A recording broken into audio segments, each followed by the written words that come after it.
It's May the 4th, man. Phantom Menace. Are you going to see it in the theaters? No. No. Are you? But look, it's 25th anniversary of when it came out. Wow, can you believe that, Mr. Benchik? It's crazy.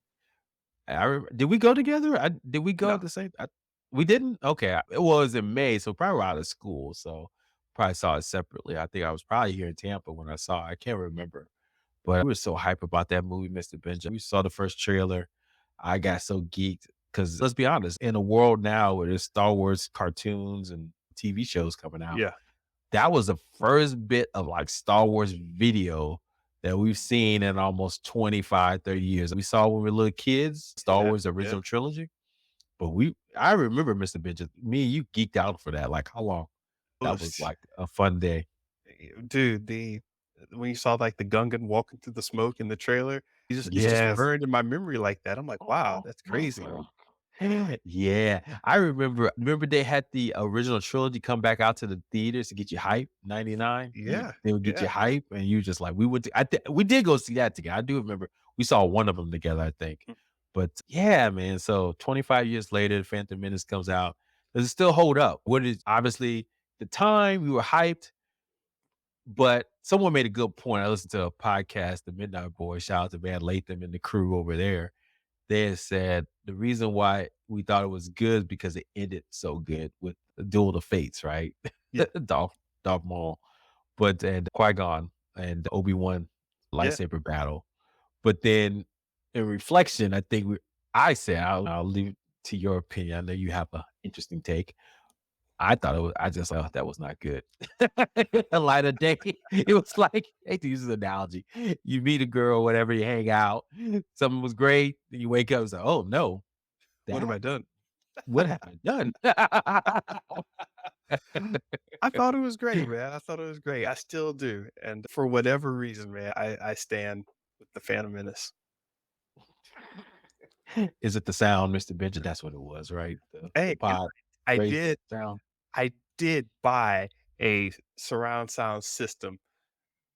I can't remember if I bought it for the Phantom Menace DVD release or not, but I think I might have done those at the same time just because it felt like a good idea. And yeah, I pissed my neighbors off for that entire week, I think. Oh man, you were so hyped, man. When you heard the sound. Look at this, look at the sound. Turn this up. You hear that acoustic? I was like, I don't care. Pod Race I and Dolby Surround. Oh my god. Alright, I can't talk about that too much either. what's it called? Oh man, I can't even say it right now. When they introduced what's the number amount of force sensitivity? What was that? Starts with an M. Like Corians Mini or Chloridians? yeah, that's what I was listening to, and I was like, what? Uh, What? Corian? that was badly explained in the movie. It's I love the never scene. been No, this is what Mr. Midget. He would like this. Oh, you. Oh, it's off the charts, huh?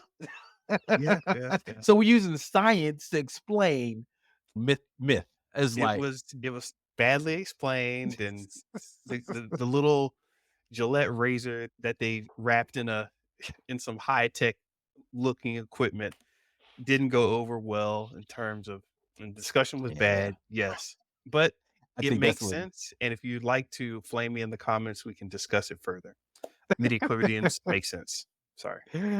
oh man, and then Jar Banks, rest in peace. No, I think he's still right. He showed up in whatchamacallit, the actor that played him. Ahmad Oh, Best, I yeah. think that's his name. Yeah, Ahmad Best. But yeah, yeah, Jar Banks, it was cringe. It was cringe. Still cringe. Still Yes, a misa masa, misa masa. still Oh still no. cringe. Oh Calm down, no. Jamaican, accent. It was Oh, weird. no. Oh, no. Oh, no. Yeah. George Lucas.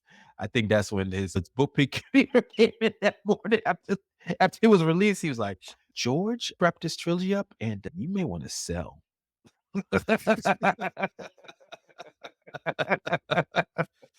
Sell high. Oh, yeah, yeah. Anyway, so But kudos to them. it was funny. I came up it's funny because there are cringe things that bother you and cringe things that don't, and, yeah, Jar was one of the cringe things that hit me and you, obviously.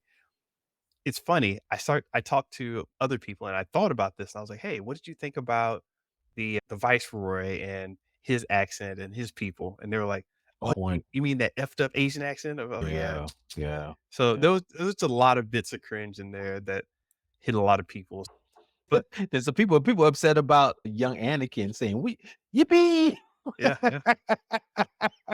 Yeah, that was It kinda was just cringe, but I laugh at it too because Darth Vader is right behind yeah. me over here, the greatest villain in cinema. Say yippee! Well, when you put it like that, He was, man. The greatest villain they ever created in cinema, man. Who's even bigger than Darth Vader? yippee. That's funny.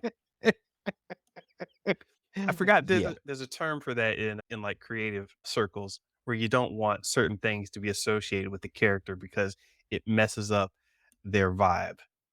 And, yeah, yippee vibe does not did not vibe gel with Darth Vader. well. Yeah. No.